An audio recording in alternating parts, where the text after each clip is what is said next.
আমি যেটা আপনার কাছে জানতে চাচ্ছি প্লিজ, এটা আমার অফিস, বিএনপির কেন্দ্রীয় অফিস। আপনাদের কাছে এটা অফিস, বাট আমার কাছে এই মুহূর্তে এটা হচ্ছে ক্রাইম সিন। ঠিক আছে, আপনি declare it as a crime scene, declare করেন। আমি অবশ্যই এটাকে প্লেস অফ অকারেন্স ধরেছি এবং এই প্লেস অফ অকারেন্সে কালকে পর্যাপ্ত সংখ্যক বোমা নিক্ষেপ করা হয়েছে আমাদের সদস্যদের লক্ষ্য করে।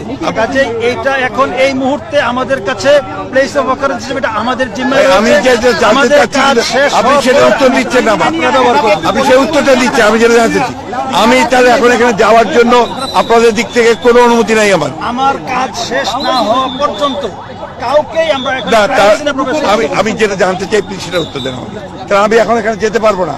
আমাদের কাজ শেষ না হওয়া পর্যন্ত স্ট্রেট বলেন যে আমাদের কাজ শেষ হয়নি, আপনি এখন যেতে পারবেন না। আমাদের ক্রাইম সিনের কাজ শেষ না হওয়া পর্যন্ত আমি কিন্তু আপনার কাছে যেটা প্লিজ আপনি আমাকে, আপনি যেমন বলছেন আপনি একজন সিনিয়র মানুষ, আমি আপনাকে সিনিয়র মানুষ বলেই তো বলছি। আমি আমার দায়িত্ব, মাই অফিস।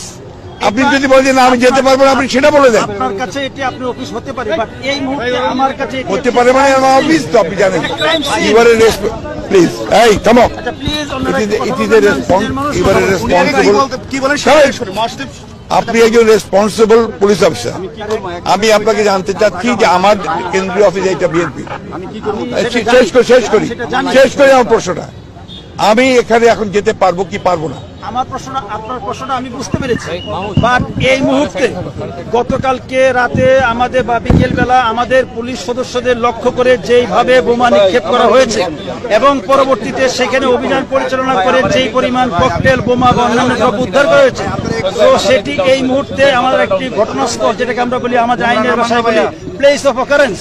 তো এটা ক্রাইম সিন হিসেবে আমরা এটা বিবেচনা করছি এবং ক্রাইম সিন হিসেবে আমাদের পর্যাপ্ত সদস্যরা, সিআইডি বোম ডিসপোজাল টিমের সদস্যরা সেখানে কাজ করছে।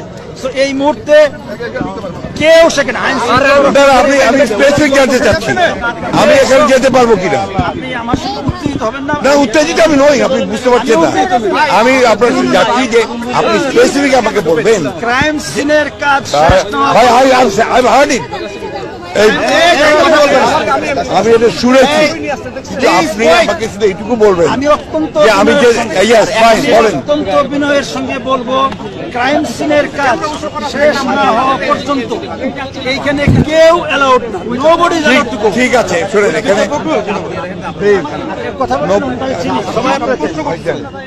আপনার, আমি যেটা জানতে চাইছি আপনার কাছে, আমি তো কেউ না, আমি একজন বিশিষ্ট এই দলের মহাসচিব। এটা আমার অফিস, কেন্দ্রীয় অফিস, এটা আমাদের প্রপার্টি। অবশ্যই আমরা অস্বীকার করছি না। আপনি শোনেন আমার কথা, আগে শোনেন। আপনি কিন্তু পলিটিক্যাল লিডারের মতো কথা বলছেন। আমি একদম ওইভাবে কথা বলছি, ঠান্ডা মাথায়। আমার প্রশ্নের উত্তরটা আপনি দেবেন, বাস হয়ে গেল। আমি এখানে being the secretary general of the party, আমি এখন এখানে অ্যালাউড কিনা? আমাদের ক্রাইম সিনের কাজ শেষ না হওয়া পর্যন্ত nobody is allowed to enter into the party. Fine, that's all, thank you very much. এখন আপনারা শুনেন, আর জানেন স্যার, স্যার আলমগীর ভাই, আপনারা বুঝতে পেরেছেন, আই ওয়াজ নট অ্যালাউড। আমাকে, আমি পার্টির মহাসচিব, আমাকে আমার পার্টি অফিসে যেতে দেওয়া হলো না, এবং তারা যে কথাগুলো বলছে সর্বত্র মিথ্যা। আমাদের ওখানে কোনো আপনার বিস্ফোরক ছিল না, নাথিং ওয়াজ দেয়ার, এবং তারা নিজেরা ক্যারি করেছে কালকে রাত্রে ব্যাগে করে।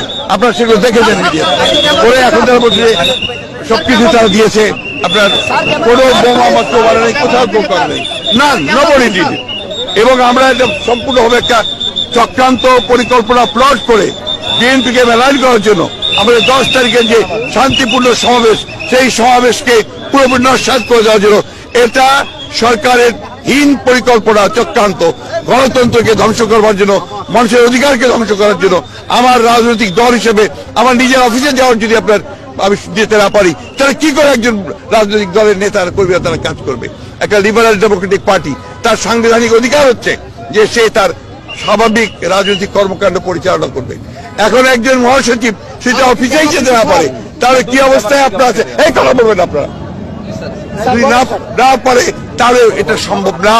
এখানে গণতন্ত্র তো দূরের কথা, এখানে মানুষ একটা সভ্য সামাজিক মুক্ত দেশে বাস করছে না, এটাই প্রমাণিত হচ্ছে।